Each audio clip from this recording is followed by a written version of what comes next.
What if your moments were captured on film right before tragedy? The majority hint at dark outcomes. Some are aware of their impending danger, some completely oblivious. Either way, these photographers managed to be in the right or wrong place at the right time. Let's dive in.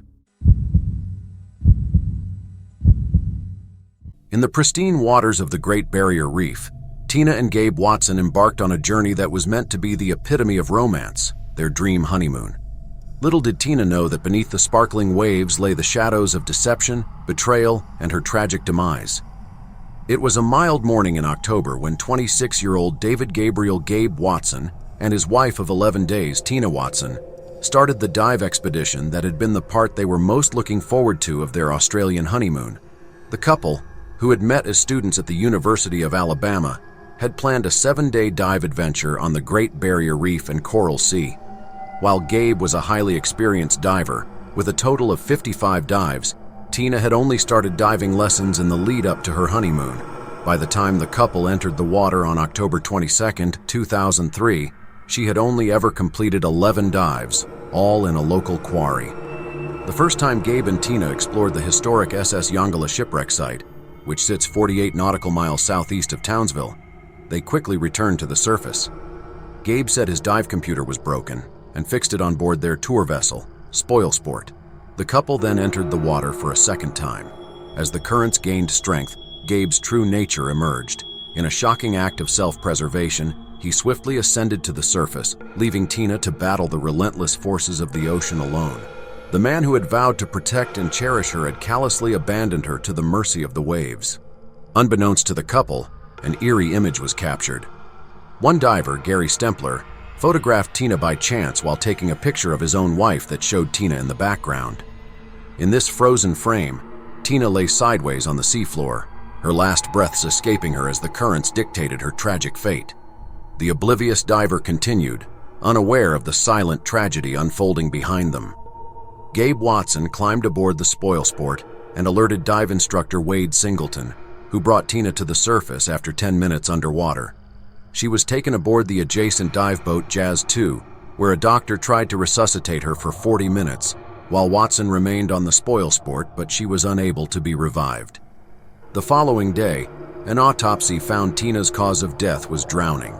Due to the unexpected and unusual circumstances around her death, a coronial inquiry was held in Queensland. Gabe's several conflicting statements were examined, and evidence was submitted that demonstrated his story was at odds with the data recorded on his dive computer. In June 2009, after resisting extradition for 6 months, Gabe Watson faced trial in Australia. It was argued that Gabe was experienced in rescuing divers, yet had let his wife fall to the ocean floor without attempting to retrieve her. He had also told a number of inconsistent stories, none of which matched the account of the only eyewitness. While he was initially charged with murder, Gabe's charge was amended, and he was offered a deal. Ultimately, he pleaded and was found guilty of manslaughter. He served just 12 months in prison. The legal saga continued with an appeal hearing on July 17, 2009. The Crown sought an increased prison term, while the defense argued for leniency, citing Gabe's voluntary return to face the court. The verdict, handed down on September 18, 2009, saw Watson's period of incarceration extended to 18 months, a decision met with mixed reactions. Following his release, Gabe Watson reportedly settled in Alabama with his second wife, Kim Lewis. The echoes of Tina's last breaths faded into the background as the man convicted of her death found a semblance of normalcy in his post-prison life. 4 years later, Tina's father, Tommy Thomas, who fought tirelessly to get justice for his daughter, died of cancer. At the time, his wife and Tina's mother simply said, "He is holding our sweet daughter now." On the serene morning of January 7, 2012, the picturesque skies above Carterton, New Zealand, bore witness to a tragedy that would shatter the tranquility of a hot air balloon flight. What began as a scenic adventure turned into a nightmare as the balloon collided with a high-voltage power line, engulfing it in flames and leading to the untimely demise of all 11 souls on board. The ill-fated journey commenced around 7:20 a.m., as the hot air balloon attempted to land after completing a partial figure-8 flight pattern over the Carterton area. The pilot, communicating with the chase team, signaled his intention to land near Somerset Road, a rural through road just north of Carterton in the Clareville locality. As the balloon approached Somerset Road, positioned about 700 meters east of the road's intersection with State Highway 2, an unforeseen twist occurred. Approximately 400 meters north of Somerset Road, the balloon reversed its course, heading back towards the road. On the road below, two chase vehicles, carrying family members of the passengers, waited anxiously to assist with the landing. As the balloon descended, disaster struck. In a tragic turn of events, the balloon collided with a high-voltage power line, triggering a catastrophic chain of reactions. The collision not only caused the balloon to catch fire, but also led to its disintegration, raining debris upon the landscape below. The eerie silence that followed was a stark contrast to the joyous adventure that had been anticipated.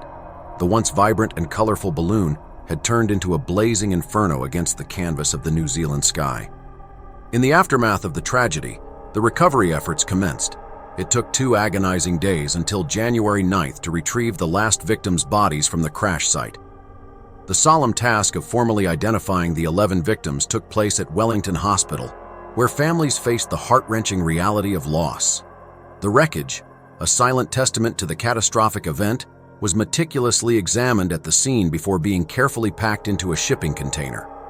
This container of despair was then transported to the Transportation Accident Investigation Commission's secure workshop in Wellington for a thorough investigation. As investigators delved into the circumstances surrounding the crash, an unsettling discovery emerged. The toxicology analysis of the balloon pilot, Lance Hopping, revealed the presence of tetrahydrocannabinol, a key component of cannabis. The revelation cast a shadow over the tragic incident, raising questions about the potential impact of substance use on aviation safety. This revelation echoed another recent fatal aviation incident in New Zealand, where cannabis used by crew members was implicated in the 2010 Fletcher Fu-24 crash. The juxtaposition of these incidents highlighted a concerning pattern within the aviation industry. The collision with the high-voltage power line not only claimed human lives, but disrupted the flow of power to the Carterton area. Swift measures were taken to restore power using alternative lines, temporarily compensating for the damage caused by the crash. In January 2016, a memorial was erected near the site of the disaster, a poignant reminder of the lives lost and the profound impact the tragedy had on the tight-knit community of Carterton. Niagara Falls, with its majestic grandeur, attracts millions of visitors each year, drawn to the awe-inspiring spectacle of nature's might. However, beneath its breathtaking facade lies a chilling tale that unfolded on a seemingly ordinary day, when Ayano Tokumasu, a 20-year-old student from the Hansa Language Center in Toronto, experienced a fate that defied the tranquility of this iconic location. Niagara Falls, a natural wonder straddling the border between the United States and Canada, has long been a symbol of nature's raw power. Its cascading waters, thundering over the precipice, create a mesmerizing spectacle that lures visitors from around the globe. Yet within the beauty of this natural masterpiece, an unsuspecting tragedy was about to unfold. On the day in question, Ayano Tokumasu found herself amidst the mist and roar of Niagara Falls, accompanied by a friend, eager to capture the memory of their visit. Little did they know that this seemingly innocent request would forever link their holiday memento to a haunting tragedy. As a couple of tourists requesting their picture to be taken against the breathtaking backdrop of the falls, little did they realize that in the periphery of their snapshot, Ayano Tokumasu stood, holding an umbrella and straddling a safety railing. Her gaze fixed on the cascading waters, capturing a moment of awe and contemplation that would soon be overshadowed by the impending darkness. The chilling sequence of events was later revealed through surveillance footage from a nearby visitor center. The footage showed Ayano, seemingly engrossed in the majestic view, with her friend capturing what should have been a joyous moment. However, as she attempted to reposition herself, tragedy struck. The footage depicted the heart-stopping moment when Ayano, attempting to climb back over the safety railing, lost her balance and slipped into the unforgiving currents near the edge of the falls. The devastating news of the tragedy quickly spread, and classmates from the Hansa Language Center in Toronto were among the first to identify Ayano Tokumasu as the young woman who had met a horrifying fate. The vibrant student who had embarked on a visit to Niagara Falls with the anticipation of creating cherished memories had become an unwitting protagonist in a nightmare. One haunting detail that emerged from the incident was Ayano's choice to hold an umbrella during the ill-fated moment. The symbolism of the umbrella, typically a shield against rain and storms, took on a poignant significance as Ayano found herself at the precipice of nature's fury. It was as if the very object meant to provide protection had become a silent witness to her tragic descent. As news of Ayano's fall reverberated, it left in its wake a myriad of unanswered questions. What had compelled her to straddle the safety railing? Was it a desire for a more dramatic photograph or a momentary lapse in judgment? The void left by these unanswered queries cast a shadow on the collective consciousness of those who learned of the tragedy. On the auspicious day of New Year's Day, Ronaldo Dagsa, a barangay counselor, unwittingly became a central figure in a chilling narrative that unfolded on Tuna Street.